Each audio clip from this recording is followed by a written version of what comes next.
فرض کن توی یک تیم مدیریت محصول رو به عهده داری و رئیس بهت میگه باید بدونی مشتریامون چی میخوان.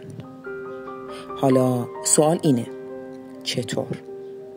خب یکی از بهترین روش ها مصاحبه با مشتری هست.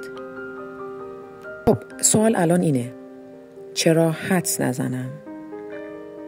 حتما باید بپرسم چرا مصاحبه؟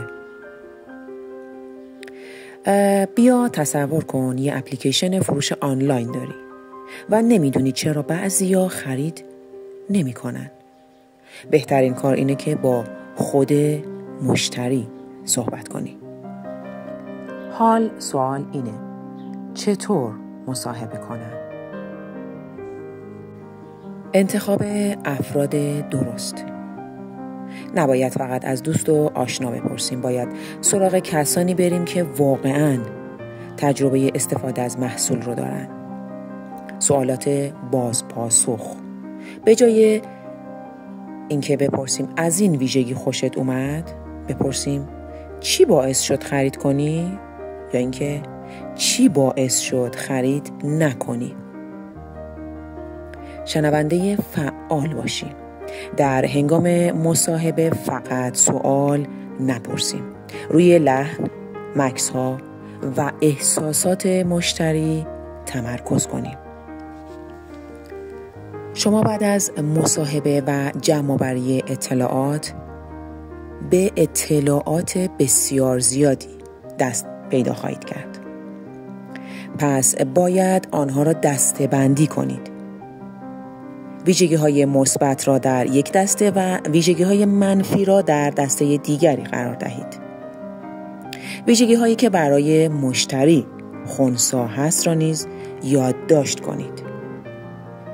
آنها را دسته‌بندی، جداگانه و مشخص کنید چرا مشتری از بعضی از ویژگی‌ها خوشش آمده، چرا برخی را نپسندیده و چرا برخی برایش اصلاً اهمیتی نداشته.